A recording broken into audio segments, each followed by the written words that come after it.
Hello, everyone. My name is Stephanie Meyer-Goodwin, and I'm a licensed mental health counselor, licensed marriage and family therapist, and your MHCCF president. I would like to share a reminder about the collection of CEUs for participation in our virtual trainings. The Mental Health Counselors of Central Florida organization is currently an approved provider with a CE broker for the Florida Board of Mental Health Counseling, Marriage and Family Therapy, and Clinical Social Work. So, only licensed clinicians pursuing continuing education units through the Florida 491 board will be processed. Please keep in mind that in order to qualify for CEU credit for your participation in this virtual March 2020 presentation, you will be required to complete the post-presentation survey and quiz, which will be sent to you via email if you have pre-registered for the event. Tanya Doyle, who is also the MHCCF secretary, has given us permission to record her presentation today, and we will be offering it as an on-demand training, so future participants are welcome to return to our website in order to obtain credit for viewing her presentation material. Thank you, Tanya, for your openness and generosity. Upon receiving registrants' successful completed quizzes, our education and CE chair, Summer Katz, will be submitting this 1-hour CEU credit through CE Broker, and she will also be sending a certificate of CEU completion to your email for your records. Please note, this live webinar is occurring just 12 days prior to the end of the biennium, so we ask that live attendees pass and submit your quizzes within the next week. MHCCF will not be responsible for late quiz submissions. On-demand CEU viewings and quiz submissions will be registered after the start of the new biennium. If you have any questions, you may send an email to ce@mhccf.com. And please allow me to introduce our presenter. Tanya Doyle is a licensed marriage and family therapist at Connected Counseling Orlando. She owns and operates her private practice in the Hunters Creek area of South Orlando, where she specializes in relationships. Her passion is to help families heal, grow, and thrive through connected relationship, and as a result, impact communities one healthy family at a time. She received her MS in counseling at Palm Beach Atlantic University. Tanya is also a registered play therapist, trust-based relational intervention practitioner, and speaker. One of her favorite roles as a therapist is co-leading Camp Connect. Camp Connect is an annual TBRI-based event where parents and children receive intensive, attachment-rich experiences that facilitate healing and wholeness. Tom is a mompreneur of 3 humans and 2 fur babies. With the support of her husband, she has afforded many fun and relatable experiences that help her relate to her couples. Tanya, thank you so much for your time to share your insights with us on leveraging TBRI strategies to strengthen connection in the family. It's all yours. Thank you. You're welcome. So I thank everybody for joining today. I know you're sacrificing 90 minutes of your very busy day, so I appreciate it. And together, hopefully I can empower you in your practice as well as in your relationships and in your parenting. For those of us who are caregivers and taking care of these precious kiddos. And like Stephanie shared, my passion is to strengthen families and to impact communities one healthy family at a time. So let me pull up my presentation, and each of you should have received it as well, but I'll be sharing it here. In regards to some housekeeping things, if you have any questions as we go along, feel free to enter them into the chat. And I know Stephanie will be taking a look at that. And if there's a question that's coming up that's kind of common, we will pause and address it just to make sure we're all on the same page. So let me bring up here the presentation. All right.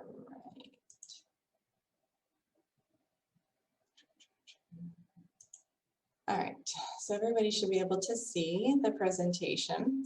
And as Stephanie mentioned, we're looking to leverage these strategies to strengthen connection in the family. So what we're going to look at today is like a mini overview of TBRI. It is a very dense intervention. So I'm going to highlight kind of the strategies that we really consider our pillars or our foundations, which are our connecting principles, our empowering principles, and our correcting principles. And then we're going to look at how to apply those and model them for our parents while we're in session, but also how parents can do these themselves at home with different interventions. So we have a mantra with TBRI, and in the bold, it says to stay calm, see the need, meet the need, and don't quit. So for those of us who are working with families and maybe there's a child who the behaviors just seem so confusing or puzzling, we always start with mindfulness and we say, all right, so what's happening with me?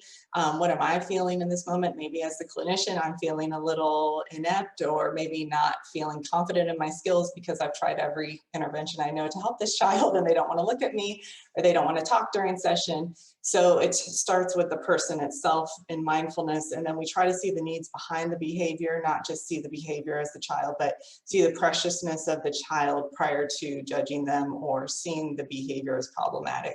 Meet the needs, so we find a way to do that with this intervention. And we always say don't quit, because if you can't, then who's going to be their person who's going to see them through to the end? So when we look at TBRI and we say, what is this model and why is it working so well? We know as clinicians that it's an attachment trauma informed intervention. So it's designed to meet the needs of these complex and vulnerable children. So when we say complex and vulnerable children, we're looking at children. To kind of backtrack, this model was created out of a foster care adoption based research. So doctors Karen Purvis and doctors Cross out of Texas Christian University did a lot of research with children that they call from hard places or vulnerable children. So that's what we mean by that. But the beauty of this intervention is that you can use it along all spectrums of children, meaning that the child doesn't have to come out of this complex traumatic experience. You can use it with your biological children. You can use it with your grandchildren. You can actually use it with other adults because it's such an empowering model to use that gives us the ability to see people behind the behaviors that maybe can be confusing for us at times. So I use it a lot, even with my adult clients, which is really fun. It's also an evidence-based practice. So over the last decade, the research that's come out of it now has been put into different movies and videos. There's one called I Will Rise that's out and available, and it talks about how Texas, because this is where it started, has now implemented it in different settings within their judicial system, within their foster care systems, within the court, within law enforcement. So it's pretty cool to see this being used in a holistic manner. And then it's an approach to caregiving that's developmentally respectful, responsive to trauma, and again, attachment based. And so Karen Purvis's, one of her favorite quotes of mine is, when you connect to the heart of a child, everything is possible. And I believe that with adults. When you connect to the heart of an adult, with any human, everything is possible. And as I mentioned before, who's using it? Like I said, in Texas, you can see an example of how it's being used systemically and really helping these families who are helping our vulnerable children. Also, it helps children to reset and helps them to meet their needs in more empowering ways. And I've also, at least locally, been able to share this at different schools in Orange County, as well as some private schools. And also in church settings where you have Sunday schools and you see some children who are compliant and listening, and then you have the other children who are running around and like sensory seeking or sensory avoiding, and you don't know how to help those children in those moments. So it's been really great from a practical standpoint to empower adults to help children who are really being challenged in some of these settings. So looking at the core of TBRI, I mentioned before, are the connecting principle, the empowering principles, and then the correcting principles. So this slide here talks about what that looks like in action. So when we look at connecting, what we're really looking at is we're looking at attachment needs and how to rewire those attachment needs. And I will get into more details as we get further into the presentation. Empowering, we're looking at meeting physical needs of the child. And then correcting, we're looking at disarming fear that's behind some of these maybe confusing behaviors that we're noticing. Either the parent is at home or the clinician may see in the counseling room.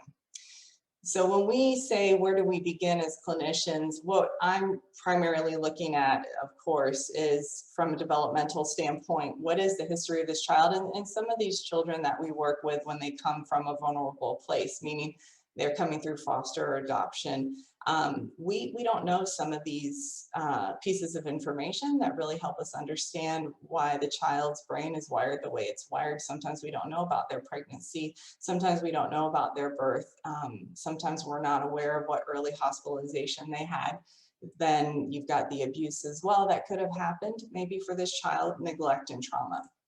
And what I do when I first meet with a family is I say, first session is intake, so it's only with the caregiver, the parents. I don't include the child in that session because I want the parents to be able to be as honest and candid and vulnerable as they can to give me the information I need to work with them. And then I'll introduce ACEs. So if any of you are familiar with the Adverse Childhood Experiences Assessment, I give that to parents too, to bring awareness to some of their own challenges and their history, because unfortunately, a lot of us parent out of the way that we were parented, those of us who maybe didn't go into this profession to kind of get better at these challenges that we've had growing up. And a lot of our clients come from families where there's either high authoritative type of parenting or low authoritative parenting, or low nurture or high nurture. So it's good to help parents see how that affects their parenting, but also how it affects their ability to attune to their child and to be mindful to their child. And then, of course, it considers complex trauma, which we know is multiple, chronic, and prolonged over the time of a child's life. And then we help shift the parent into a trauma lens focus. And I really like this about the model because what it does is destigmatize some of the behaviors of the child. So sometimes I'll get parents who will come into a session and they'll say, you know, my child's manipulative, or they're always being disobedient with this. And I always shift them to, well, that's a survival strategy your child has kind of attained over the years of experiencing these adverse experiences. So I say, what has happened to this child that has created these behaviors within them versus seeing it as what's wrong with them? And it's interesting, I was listening to this podcast on Clearly Clinical, which I can share as a resource later, we can send it out, but it was just a great talk about sensory processing, which we'll talk a little bit about with this model. But sometimes kiddos who have behaviors that look autistic or look like ADHD or look like ODD are really struggling with some sensory processing, and this model takes a look at that as well. And so I'll see a lot of that usually during the first session. And then another goal of this intervention for TBRI is we want to help the child create meaningful relationships, because as you know, when you grow up in a home where maybe you didn't have a safe adult there available to you, you didn't have somebody who you could verbalize a need to and who could meet the need for you, you tend to see people as maybe not safe. And so we're teaching their brain to get back to a place where they can start to give nurture and care, where they can start to seek nurture and care, where they can feel like they're an autonomous person, they can negotiate their needs. And these skills are what we want to build into them through our nurture group activities, through our sessions together one-on-one, through our family sessions as well. Because I believe that that's really important to help the child be a fully healthy, connected person functioning in society. They need to be able to maintain and have meaningful relationships.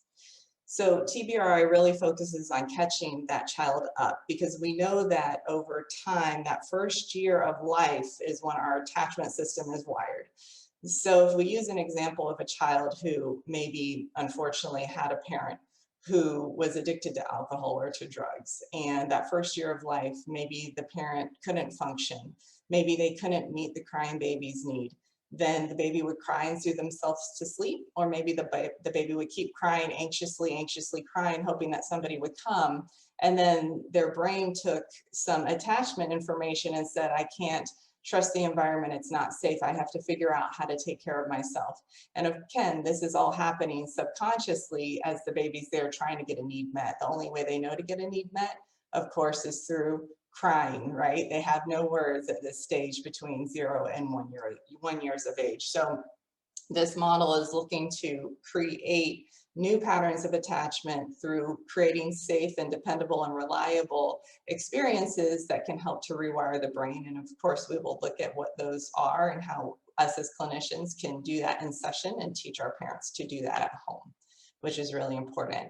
And then we also want to look at the sensory competency and the social emotional competencies, as well as brain chemistry and development. So looking at the principles broken down, this is how we're going to kind of attack them in the presentation and digest them. Is we're going to look at connection in relation to mindfulness and engagement strategies. We'll look at empowering principles through physiological and ecological strategies. And then we're going to look at correcting principles through proactive and responsive strategies. So sometimes what we'll see is when I get a parent who's really having a hard time with a child, they're really high on correcting, and then the empowering is a little smaller and the connecting is a little lower because they're overwhelmed. It's hard to imagine, some of these parents will come in and they're just, you could see they're so exhausted. They feel hopeless. They've gone to different therapists who they just feel haven't been able to help them, that there's something that's just not working for their child, or they see their child as being ODD. And again, that changes how the parent wants to connect, right? Because the parent doesn't feel safe at times. So considering and validating and letting the parent know, yeah, this is really hard. Let's see what we can do together. Let's see what strategies will help this child. Let's also take a look at their history, their trauma. Let's look at sensory. Let's look at empowering strategies for physical and ecological. Let's look at different correcting strategies. But the heart, again, of TBRI is connecting. And so when you're taking a parent who's had a child who has shown ODD, connecting is not what they want to do. They don't want to go to connecting. They want to see behavioral change in their child. So that's something as a clinician that we have to work delicately with, and we have to consider the parents' experiences and what they're capable of. And in TBRI, we use the language of lowering the bar. So as a clinician, I may see the parent and say, well, of course this parent can connect with their child 15 minutes a day. Anybody can do that, like as a clinician. But then you take a step back and you look at their history. What have they been through as an adult, even as a child? What is their schedule like? Do they work 2 jobs? Do they have 3 other kids at home? How's their marriage relationship? Or are they a single parent? What other factors are impacting the parent's ability to connect? And so we want to consider that as well when we're looking there. So I'll lower the bar and say, all right, so you don't have 15 minutes. I can see that, right? Your life is really kind of complicated right now. You're doing your best as mom, dad, parent, caregiver, grandparent. So let's just try 5 minutes 3 times a week. Like, we try to lower the bar for them to help them achieve some connection throughout the week versus just saying 15 minutes a day is too much. As a parent, I just can't do it. And so I like that about TBRI, where we're flexible and we can lower the bar to help the parent or the child feel confident in their ability to meet that goal. So TBRI inverts that triangle and it says the foundation of everything we do is connecting. When we can connect to the heart of a child, everything's possible. So I'm really big on the first family session doing a nurture group, and I'll talk through that again as we go through the slides. And it's all about attunement and connection. And I do a lot of modeling of connection and what that would look like at home for the parents. So they're learning through me, interacting with them and interacting with the child. And then we go to the empowering principle, and then correcting if we can get connecting where it is healthy and good and the child can verbalize the need and the child can trust the adult to meet the need. Correction is actually not needed highly as much as it used to be, as the parent will soon learn and see over time. So connecting is where we're going to spend some time right now and look at how do we implement this? How do we teach the parent about this? What does this look like? So when it comes to mindfulness, this is more about the parent, but I do bring the child in as well and teach them about mindfulness. And as the parent, we always say, like, what did your past look like? What were your experiences like as a child in your home? What did it feel like for you? And so most of them, when we do that first intake session, we'll talk about either really very permissive parents that they had, or parents who worked a lot, right? That's usually the permissive parents that I hear that some people have had. So they were latchkey kids and they kind of did their own thing and they came home, and just very highly responsible, highly independent kind of kids. And then you have some kids who had maybe, some adults, sorry, who were kids who had maybe punitive type of parenting, very discipline oriented parents, very punishing or correction based parenting, so very authoritative or authoritarian, excuse me. So then we look at how does that then play into how you engage with your child. What is it that you're noticing about your child's behaviors that are triggering you, or that are making you feel disrespected, or that are making you feel that the child's being manipulative? And so mindfulness helps them get to this place of what's happening in the moment. This is about my child. Can I see the preciousness of my child in this moment, or do I see these behaviors that are really making me feel disrespected, that are making me feel triggered in this moment? And so putting that aside, we tell the parent, well, go to this place for yourself where you can just take it one moment at a time and attune to the child's behaviors, right? To attune to the child, sorry, not their behaviors, but attune to the child in that moment and see their preciousness, to see their value and to see their worth, and to see the behavior as a survival behavior, not as who this child is. And I think sometimes as parents, we can see the behaviors and we see it as who our child is, as oppositional, defiant, or as manipulative, instead of as a child who's struggling because maybe their attachment needs weren't met during that first year of life, or maybe they've had complex trauma. Maybe there's a sensory processing issue happening. Maybe it's a physiological need. Maybe they haven't had a snack or water in the last 2 hours, because when I'm hangry, I'm not my best either, right? And so we give the parent more context to understand the behaviors instead of the parent feeling helpless. We empower them through these mindfulness strategies. And then with engagement strategies, we're looking at more of the kind of the therapist side of it, like the behavioral matching, the nurturing touch, the warm eyes, the voice quality, the playful engagement. And that I model in sessions so they can see it real time. Because it's interesting, like when you ask a parent to be playful, some of them will be like, I am being playful, and they're really serious and their face is kind of like serious. And I'm like, okay, well, let's get a mirror and let's look at your playful face. So I'll even have parents look at their facial expressions, because in the moment they don't realize kind of the seriousness in their face, or maybe the disappointment that's coming through, or the tone of their voice, it being more monotone versus like playful and fun and like, let's go do this. Like there's a big difference between our voice quality. And I think sometimes parents don't have that awareness. So that's a fun one to teach the parents as well. And also to do it with the kids, it makes it into a fun game in session. So what I do here, let me just move my screen a little bit here. So what I do when I talk about mindfulness strategies is, again, looking to the parent to ask them, what are you bringing into this situation from your personal history? How is my child perceiving me? And what else might be going on in the environment that's influencing this situation? And then engagement is, how am I effectively engaging them with my attention, with my tone of voice, with my facial expressions, with my body language? And then am I matching the body language, the position of the child? So I had this one child come into my office, and obviously he didn't want to be there. He said, you guys always bring me here because I'm a problem. And you guys always bring me here because I'm a bad kid. And so he was sitting on the floor in the waiting room. And so I went out there and I was like, hey, come on back and try to be playful. Like, hey, we're going to play some games. We're going to do some fun things. And he wasn't having it. So then I went and sat on the floor next to him. And his parents were, you could tell they felt like embarrassed in some way. And I just told the parents, this is totally normal. This is a new place. I would be nervous too. Like, oh my goodness, look, I've not, like, when I go to places I've never been to, I can start to feel nervous and anxious. So I totally understand what's going on.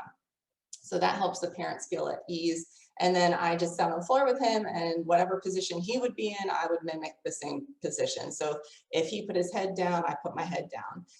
I would ask him for his eyes, because that's a big connection strategy for TBRI. I would say, hey, could you give me your eyes? And if he said no, I said, okay, I understand. Well, maybe when you're ready. I said, well, I'm here when you're ready, when you want to talk. And then I said, oh, you know what? Let me bring a game out here for us to play together. So then I just played a game with him, and then finally he was able to come back. So sometimes as clinicians, we have to be able to kind of attune and adjust in that moment, instead of feeling maybe like, oh my goodness, what's going on? The kid doesn't like me. I remember in the beginnings of doing this work as an intern, I was like, oh my goodness, like he's not going to come back. It felt very defeating. But honestly, it wasn't about me, right? I had to use some mindfulness and get to a place of, man, this kiddo's having a hard time. I'm a stranger. He doesn't know me. All he knows is every time he goes to therapy that there's something he's doing wrong. So I could totally see why he doesn't want to go to therapy. So that's how I model attunement. And then I'll even do like check-in calls with parents. We do it every other week, where we talk for 15 to 30 minutes about what's working at home, what's not working at home, and then talking through some more attunement strategies. And then when we look at the engagement, again, the same thing that I was doing with that matching of the body language and position and voice. So when we look at giving voice, this is really an important key of connecting. So as I mentioned before, these kiddos, when they're coming up in homes where there's maybe, let's say, some challenges with having enough food, maybe even having housing, maybe they've been in and out of foster care systems. They've learned that their voice or what they need really is secondary, and getting their basic needs met becomes primary. So basic needs like food and shelter, right? And having a safe adult. So when we work on this one, what I'll see a lot in session is I'll see kids who use behaviors to not do an activity. So I'll say, all right, well, it's a lot of the kids, they want to do the play, but they don't want to do the learning part of session. And so I'll have a part where we're doing skits or we're doing puppet work and we're working through challenges at home. And they know when that part comes because I'm very routine and it's very predictable and it's very structured, because that's an ecological strategy that we want to give our kiddos. And so when that part comes, I'll see behaviors like them hanging their head down or them clinging to mom and dad or their body just losing all energy. And so I'm attuning to them and I'm saying, hey, can you tell me what's going on? I noticed that your body's doing this. I noticed that your eyes are looking down. Help me understand what you need right now. Can you give me words to tell me what you need? And they'll say, I want to go home. This is boring. Or I don't want to do this. This isn't fun. I'm like, oh, thank you for telling me what you need. So then we'll go into kind of giving choices, which I'll work into the correcting part of the presentation and kind of pick up there as to how I help those kiddos in session. But what we want to do here is when we give voice, work on those choices, compromises, and sharing power to help them move through that moment where they're using behaviors to get needs met instead of using words to get needs met. And then for clinicians, takeaways for you, things that you can use in the room with the family is, again, the ACEs assessment, psychoeducation with the parent, modeling attunement, and then giving them either a video or some paperwork on attachment, because sometimes people don't really understand how the attachment piece is affecting their children's behavior. And parents usually find it helpful once they have some information to help them better understand what happens with their child. And then with engagement strategies, we're modeling that behavior matching like I did with the kiddo in the waiting room. I was matching his kind of body position. If he wasn't being playful, he was being more solemn. So I toned down my playfulness to kind of match him. I would give him suggestive touch because I didn't know him, so I never really touched him, but I would just kind of put my hand next to his body and say, hey, we're safe, we're here, I'm waiting for you. You just let me know when you're ready, when you want to play, when you want to play this game with me. And then for parents, what I do is I send them home with some homework to do. I tell them to be a detective of their child. I want them to pay attention to their children's cues at home to help them see when the attunement is off between the two of them. I want them to notice their own triggers and kind of be a detective of themselves. Usually, I guess the population that I work with is I work with stay-at-home parents and I work with working parents, and there's some really different challenges between those two structures in a home. With a stay-at-home parent, they typically, most of them are homeschooling that I'm working with. And so there's different strategies that they need to help the child be able to stay on task, and stay focused with their schoolwork. So their teacher, their mom and dad, they're the ones really doing it all 24/7. And then you have the working parent who maybe their child is doing distance learning or their child is doing face-to-face at the school. But when that parent gets home, their strategies need to be different because they're usually depleted from work, or maybe they're working in the home and they're depleted from an 8 to 10-hour day. And so I always talk about meeting our needs. And one of those ways that we do that is through empowerment strategies, which is the next part after this. So I'll show you kind of what that looks like there to help the parent be ready to really attune and engage. That takes, as you know, as clinicians, it takes a lot of mental energy and it takes a lot of physical energy. And a lot of these parents are just making it. I mean, honestly, with this pandemic, as you know, they're just making it. So I try to really lower the bar for them and help them just really look at basic needs that they can meet in relationship to kind of the self-care umbrella. So I help the parents do that. And then engagement strategies that you can teach the parent in session is modeling for them safe, healthy touch. I usually have each child creates like a special high five or fist bump now, since we're kind of not doing the high five stuff. So we do like a cool fist bump and dance, a hand on the shoulder, things of that nature. As a clinician, you can model for the parent. And then you can tell also the parent at home, I ask them, as I mentioned in the beginning, to prioritize that 15 minutes of connection with a child. And if it can't be 15 minutes a day, it can be 5 minutes, 3 times a week, whatever the parent is capable of. That's what we want to set as the goal for the parent.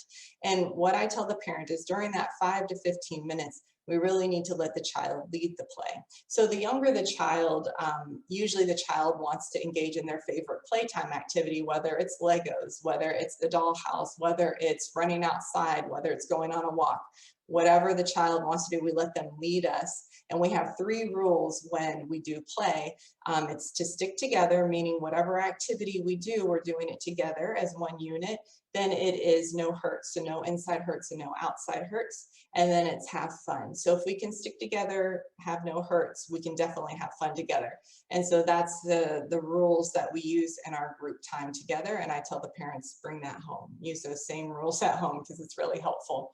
And one of the ones I do with older kids is to have the parent know their child's world. Let them teach you how to play their favorite video game. Let them create a TikTok with you, let them show you their favorite TikToks. Let them play their favorite music for you, let them teach you. Like children between the ages of like 10 and 16, even 18, they love to like let you know what you're missing out on, what you don't know, you're not cool. So I just take a seat back and say, okay, teach me, like what is cool right now? What is this TikTok about? What is Fortnite about? What is Rocket League about? Like I'm learning about all the video games and it's really cool. So I love when my clients can teach me. And that's what I tell the parents is like, put on that learner mentality and let your children teach you. They're pretty amazing. The next piece is the empowering principles. So we're looking at the physiological and ecological needs of the child. So what we mean by that, we look at self-regulation, we look at sensory processing, we look at hydration, and we look at blood glucose and sugar. But I don't look at this as a nutritionist, I look at it as a holistic, right? And when I do that intake with the parent, I do ask about how much screen time does this child get a day? How much outdoor play do they get? How much social activity do they have? I look at, their school lunch even, which was interesting. I had a child who would have extreme behaviors after lunchtime. So I was like, okay, well, something's going on. And as a detective and a learner mindset, I asked the child, this was during a play therapy session, we were doing some teaching on emotions. And I just asked him, I said, what do you have for lunch usually? And he told me like, apple juice, which we know is high in sugar. He had animal crackers with the icing on it, so there was more sugar. Then he had gummies, and then he had Lunchables, which are really high in sodium. There's some protein in there. And then he had another Oreos, I think. And I was like, oh, wow, that's really interesting. So then I went back and followed up with the parent and was explaining kind of how that's creating some spiking and dropping in the blood sugar. There wasn't any water that the child was having throughout his day at school. So they made some adjustments, and it actually helped to kind of damper some of the hyperactivity. It didn't take it all away because he had a lot of energy. And so then we taught him some self-regulation skills. So that's just an example of how we can learn more about the child and what's really happening. So one of the things I teach in like the second session when I do a family session, I don't know, I think you guys can see this, but it's called an engine plate. And in the handouts that you guys received as part of the presentation, there's a picture of an engine plate and then some activities to help with the child's engine. So what I do is I teach them that our body is an engine. Sometimes we have a lot of energy, and so we might be on red, like our engine is really revving really high. We have lots of energy. Sometimes our engine is feeling really sluggish and low, like we don't have a lot of energy. And then sometimes our energy is just right. And with just right, it just means that our energy level feels good and our brain is ready to learn. And so that's kind of the ideal spot. And when I teach this, I tell the children, like, there's no right or wrong, you know, like my engine probably should be red if I'm getting ready to play a sporting event. I need to do my best in soccer or baseball, then I'm going to have high energy. I'm going to do that gymnastics, right? Or maybe it's time for bed. And so I'm feeling a little tired. Well, that's normal. My body's getting ready to wind down from the day.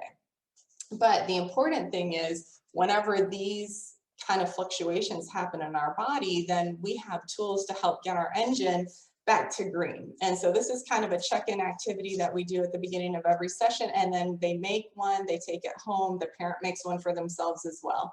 And it helps the child at home to be able to identify and externalize kind of what's happening within their body. Sometimes kids will even assume when I'm angry, it's red. And I said, well, you know, if that's the information your body is giving you, right? And again, there's no right or wrong. It's just information. That information empowers us to do something different.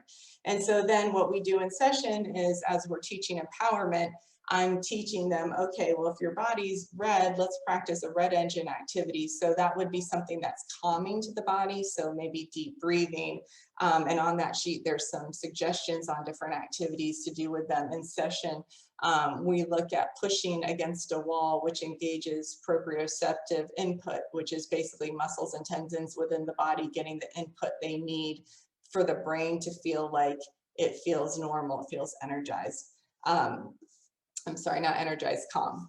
And then blue, we're doing movement activity. So with movement, what we're doing is we're saying, okay, the body doesn't have a lot of energy, so let's maybe do some jumping jacks. I have a child who loves to do planks, and of course, I'm not as good at planks as he is, so he likes to laugh when I fall after 10 seconds. So it's just playfulness, it's fun, right? And doing cross crawls, like pretending to be your favorite animal.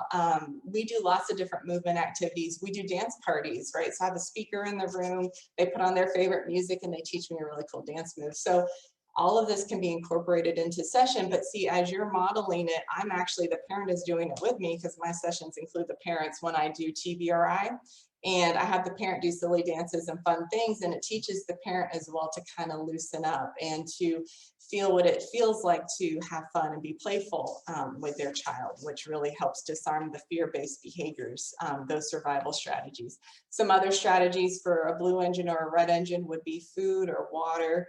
I try to help the parent get with their pediatrician, or maybe they need to consult a nutritionist to see kind of what's going on with their child's diet and is it optimal for their child's lifestyle, right? Are they getting enough protein? Are they getting enough carbs? Are they getting enough hydration?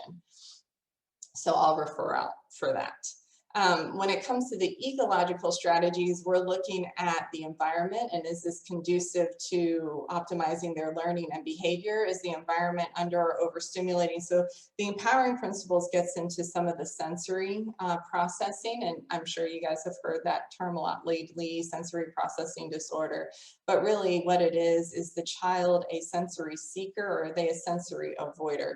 So usually my sensory seekers, when they first step into the room, they're full of energy, they're kind of looking everywhere, they start jumping up and down, like twisting in their chairs, they're very fidgety because they need input, they need their body to feel some sensory input because they don't feel like their body feels normal in the space that it's in.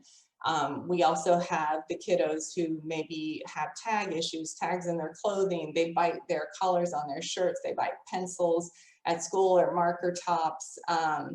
What else do I see? They, oh, loud noises. Sometimes I'll have kiddos that will cover their ears in session.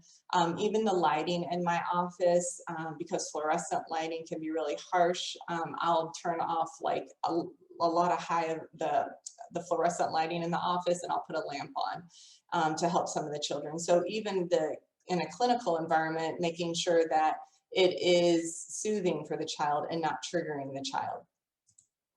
And if I do see a lot of sensory issues, I will refer the family to an OT as well. And so this slide goes into more and it breaks down the physiological strategies that we have. So with self-regulation, again, the engine plate that I showed you and the different activities that we do and teach the child in session with the parent doing them with us, the blue activities. And then for sensory processing, I always have either water beads or a rice bowl in my room or a bucket of sand. And for the kids that are sensory seekers, they like to kind of play with that as we're learning, and that really helps them to keep their focus.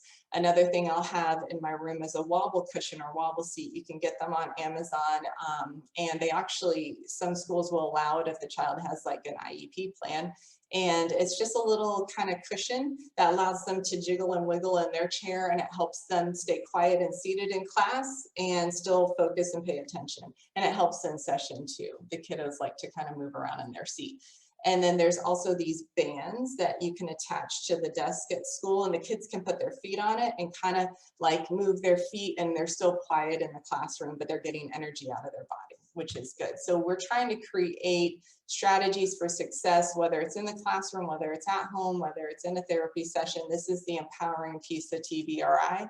And sometimes parents aren't aware of these tools and strategies. So when they find them and they find something that works for their child, it's kind of like that hope feels restored in them. And it's a beautiful thing to witness in session.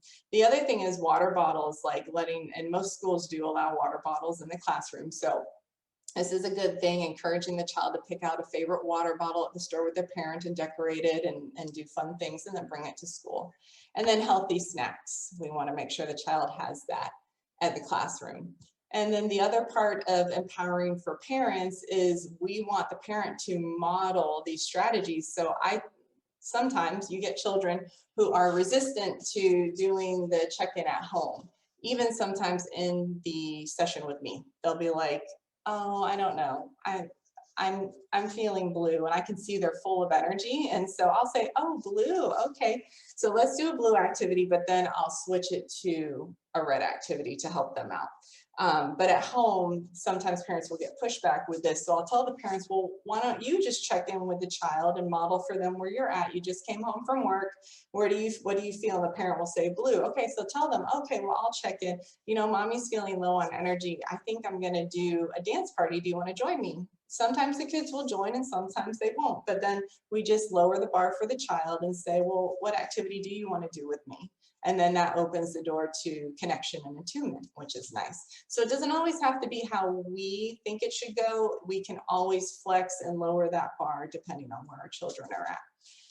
We also want to notice, do we have a sensory seeker or avoider with our own children at home? So letting the parents kind of pay more attention to what that is. I'll also recommend books for them to read if I feel like their child's on the borderline of having some sensory tendencies. Also making sure that the parent's aware of when their child had their last snack, their last drink. We recommend every 2 hours. And then the ecological strategies, I ask the parents to teach the regulation by doing different activities with the child at home. A pillow sandwich is really fun if nobody's ever done one. My daughter, who's now 12, she'll be 13. When she was younger, she had sensory seeking tendencies.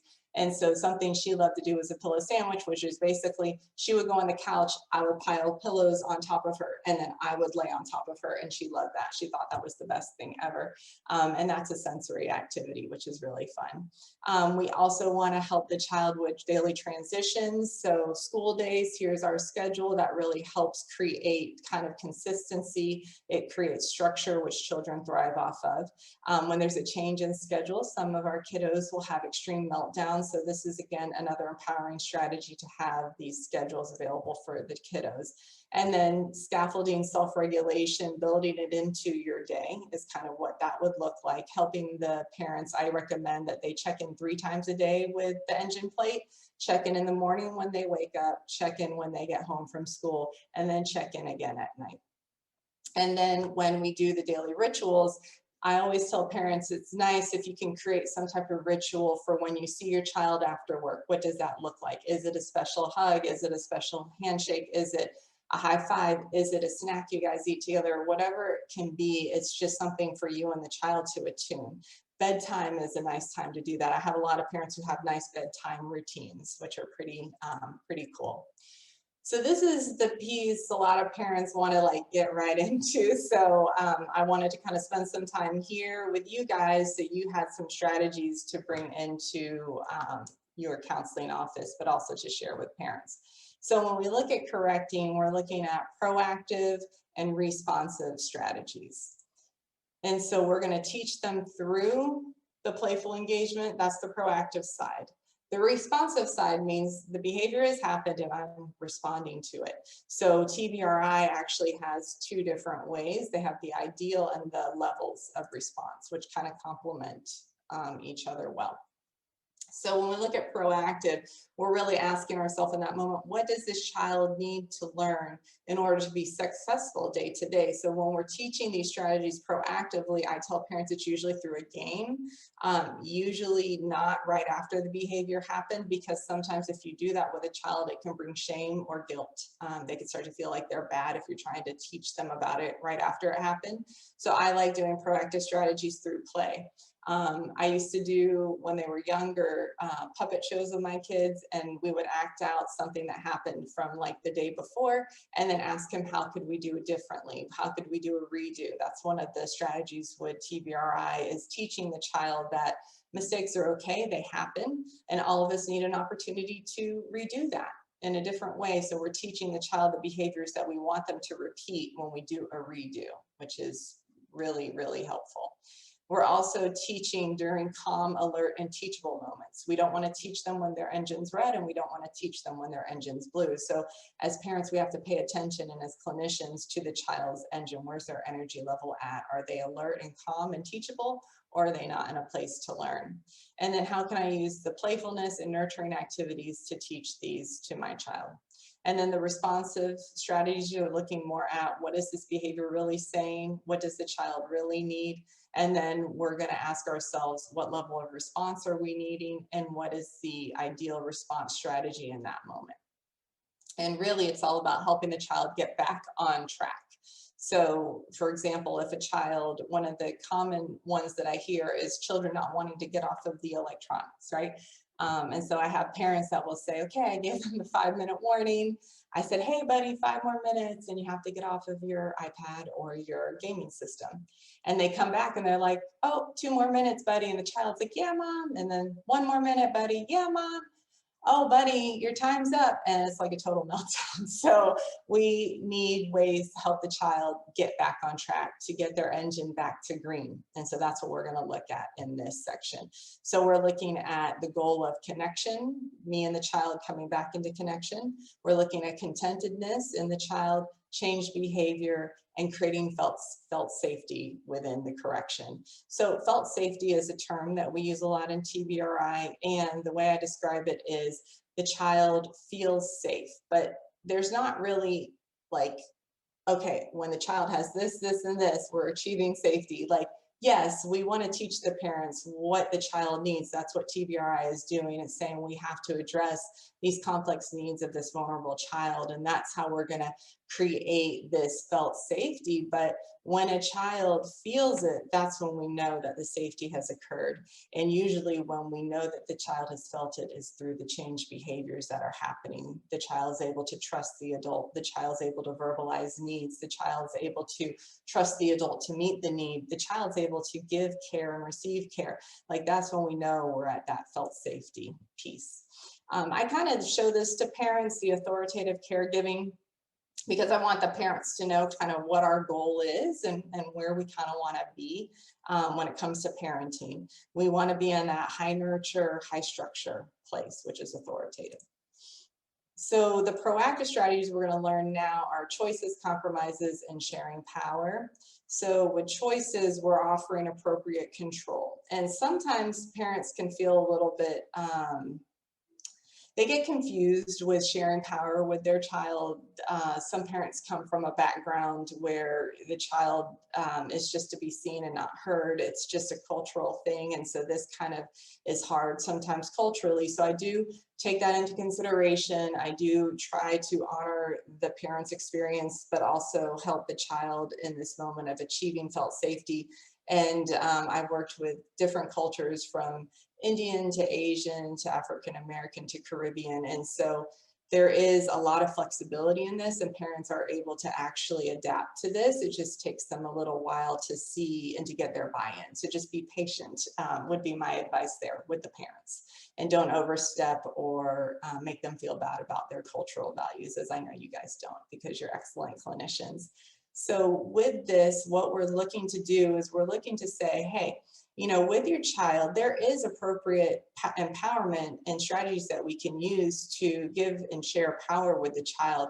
Because what we teach in TBRI is that the caregivers are the boss, and they're good bosses. So I teach structure right away when we do caregiving groups, or what we call nurture groups. So I leverage that and I say, well, hey, if you're a good boss, mom and dad, parents, caregiver, grandparents, then you should be able to share control with the child. And we do that through choices. So we do that through saying, for example, the kid who didn't want to get off of his iPad, I say, hey, bud, well, you know what? You got two choices, right? Choice number one is we can go ahead, eat dinner, and then I can give you 5 minutes more after. If that's a good choice for the family, that may not be a good choice. I tell the parents, think about your choices before you offer them. I actually will have the parents do a homework assignment where they write out different choices for some of these behaviors that are consistent, that keep happening, and they need to be able to offer some different choices. Or second choice is we can go play that. For one of these kids, he had a little basketball indoor trash can hoop, and he'd love to like play that with dad and then transition out of the gaming. So dad would offer those two choices, and he usually would pick the trash can basketball game because he loved that game. So that's a way for the child to get back on track. We offered two choices. It didn't cost the parent any power. The power didn't shift to the child in a way that was inappropriate. It was appropriate. He made a choice. He felt empowered. His words were heard by the parent, a safe adult, and his need was met. And that's the magic of TBRI, when we can get our parents in that position of, all right, I offered choices. He chose something, he felt empowered. Now we're moving the train back on the tracks, which is getting the child to be alert and compliant and ready to learn, right? The other one is after choices, we look at compromises. So let's say the child didn't choose the basketball shooting drill or 5 minutes more after dinner. So now we say, hey, you know what? It sounds like you need a compromise. And so what we're doing as we're going through these different strategies for the levels of response, a level 1 response is playfulness. It's like, hey, whoa, what's going on? Tell me how I can help you. Helping the child to use their words. Then we go to choices, then we go to compromises. So with compromises, we're teaching the child in that moment negotiating, social skills, that their words have power. And an example of a compromise in this scenario would be asking the child, tell me what you need. So we're going back and having the child use words. So as you know, if they're in the downstairs brain and they're in fight, flight, or freeze, they're really not able to access their prefrontal cortex, because all the blood and oxygen is going to fight, flight, or freeze. So sometimes a child may not be able to verbalize their needs at a compromise. So I'll tell the parent, you might need to ask them, do you need help with your engine? I'm noticing that you are looking like you might be on red right now. Can we do something together? And that's a way to kind of empower the parent to meet the child's need and to get the child back into the upstairs brain where they can use words, they can share what they need, and then we can get them back on track. So as I mentioned before, sharing power can be counterintuitive, but it does help the child to make decisions and to feel like they can trust the adult. So with the responsive strategies, we're going to break these down a little bit more. And so when we look at the ideal response, we're looking at connection, change behavior, and contentment. We're looking at that as our ideal response. And ideal stands for immediate, direct, efficient, action-based, and leveled at the child's behavior, not at the child.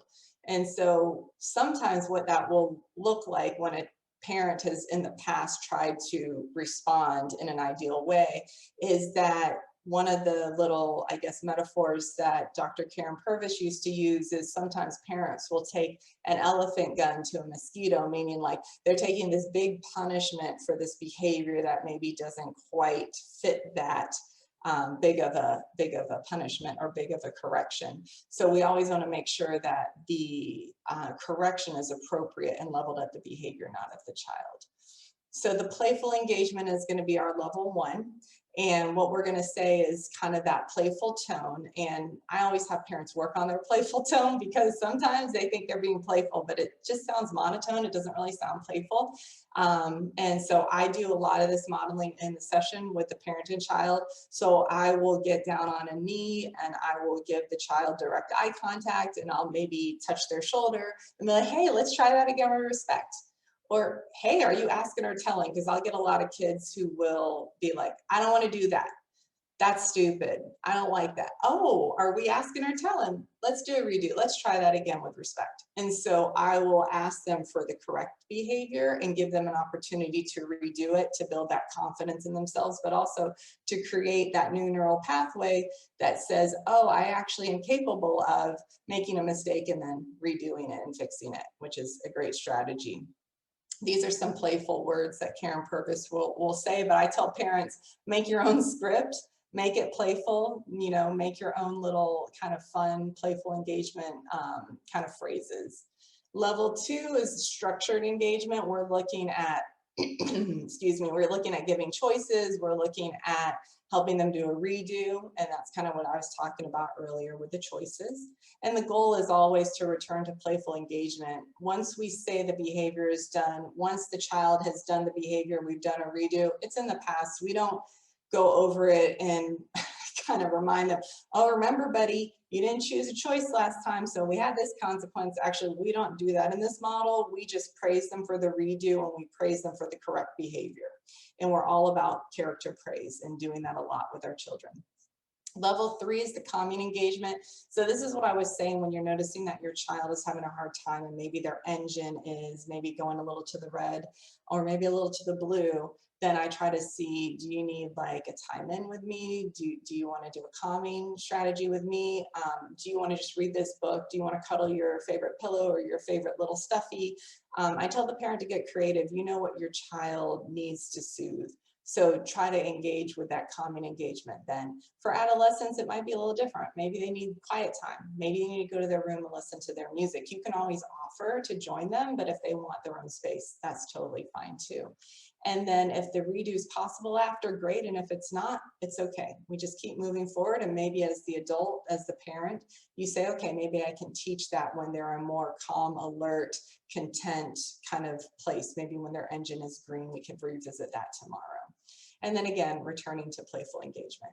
Level 4, which is something that, you know, when you work with children from foster or adoption backgrounds, sometimes level 4 protective engagement is needed. This is when a child is very violent or aggressive, they're a threat to themselves or to others. So I always encourage parents to seek professional training, and most parents who have children from a foster care background, they have the training that's needed because they're required to have this. I am not trained in this, so I do not restrain children. That's why I have parents with me in the session to do that if it's needed. And then we want to, again, return to playful engagement. So with response, we want to kind of remind our parents when it's over, it's over. The goal is to stay connected with a child, even through correction.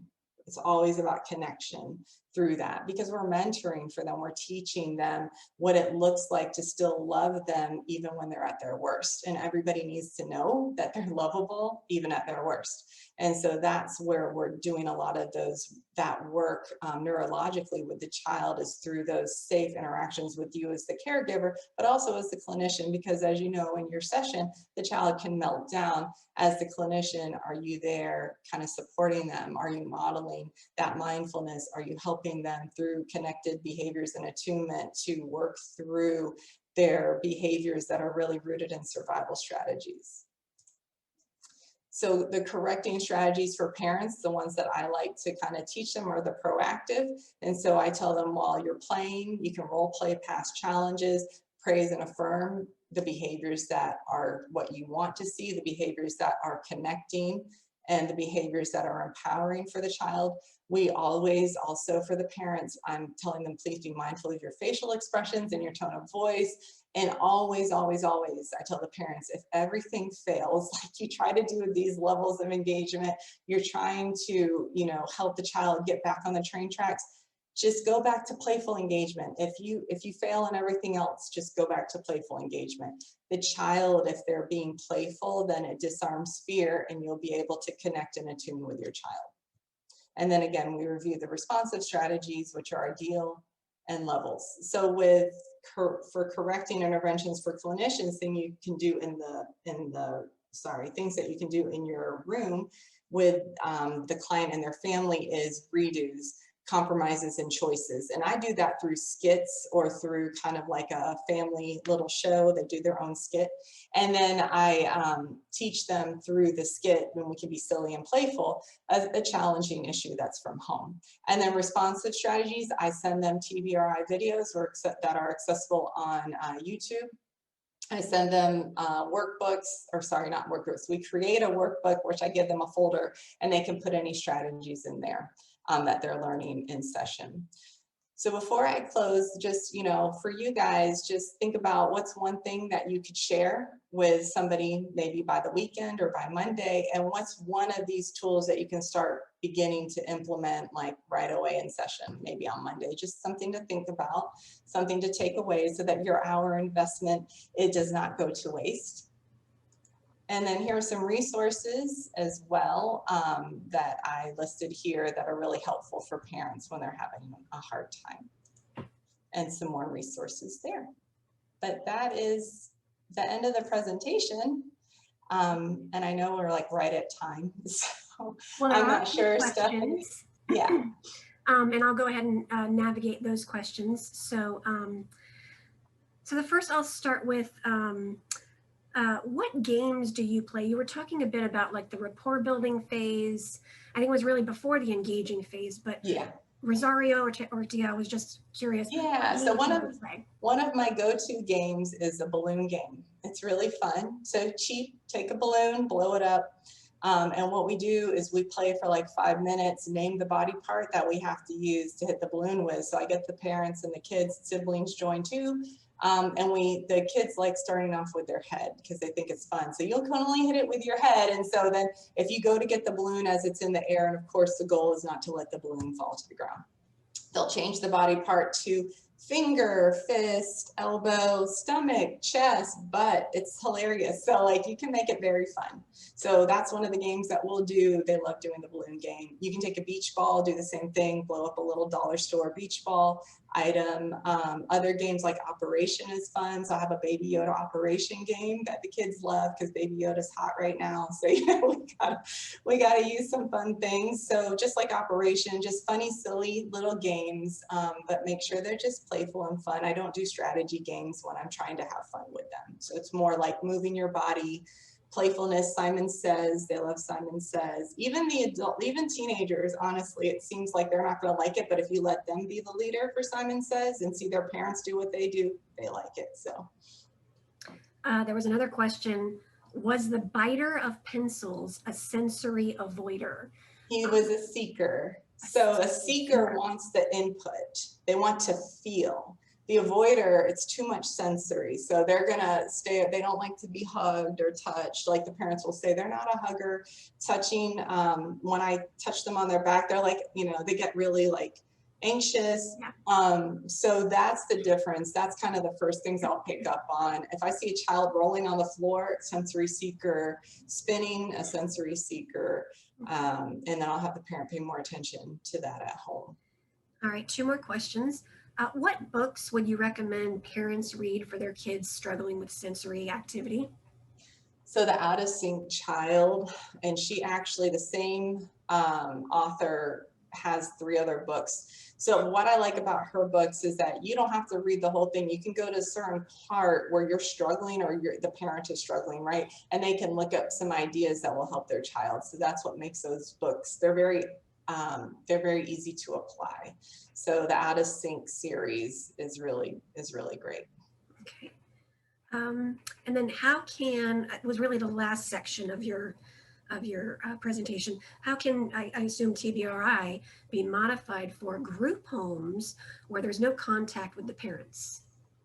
So then that would actually be the responsibility of the people who are working there to model that out. And they are trained, there are group homes that actually are trained in TBRI. in Texas, and I don't know of other, maybe New Orleans too, because they're really big on this model, and Ohio. And they've implemented it into group homes where their staff is trained in this. So they have one TBRI practitioner, and then that practitioner is training the whole facility. That's usually how they can afford the training, because it's expensive to be a practitioner. But if you get one person trained who can then train the workers and the people to kind of shift to this mindset of, this isn't really willful obedience. This is actually a survival strategy.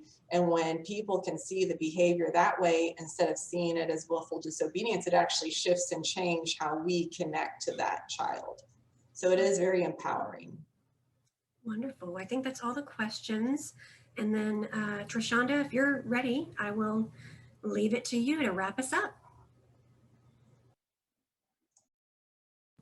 You're muted, so make sure you unmute yourself. Yes. Can everyone hear me? Should be unmuted. Okay, perfect. Well, Tanya, thank you so much. That was truly a great presentation. I know for myself, I learned a lot of skills and strategies, and what's most important, it was how to implement that, not only with the child, but also with the parents. I believe that connecting the home to what's going on in the counseling is so important and truly helps the client. I just wanted to take a second to introduce myself. I apologize for being late, but I am Dr. Trishanda Baucom. I am the social chair for our committee. I did have a family emergency, so I was a little late this morning. But I truly appreciated your presentation and your feedback. What I took most importantly away was just truly the connection, the engagement, and the nurturing, and how attachment plays into some of these behaviors that we tend to focus on. Thank you to all of our participants. Please keep in mind that if you are interested in accruing continuing education units for your participation in this training, you must complete the post-presentation survey and quiz prior to March 26th, so that our education and CE chair has time to manually input your CEUs into CE Broker accordingly. The post-webinar quiz will only be sent to your email as long as you have pre-registered for the event. If you have not pre-registered, the on-demand version of this training will be available at the start of April 2021, and you can follow the steps to obtain your CE credit there. We look forward to seeing you for another exciting presentation next month. If you have any questions about CEUs, please feel free to reach out to Summer Katz, our Education and CE Chair, at ce@mhccf.com. Again, we're so thankful and truly grateful that you have taken the time to join us. Please check out our website to browse and to pre-register for the next live virtual event today. We also welcome you to take advantage of our on-demand webinar program, now available to our members as well as our non-members. And you can see our website for additional information on that. Again, thank you for joining us, and we hope you enjoy the rest of your Friday and upcoming weekend.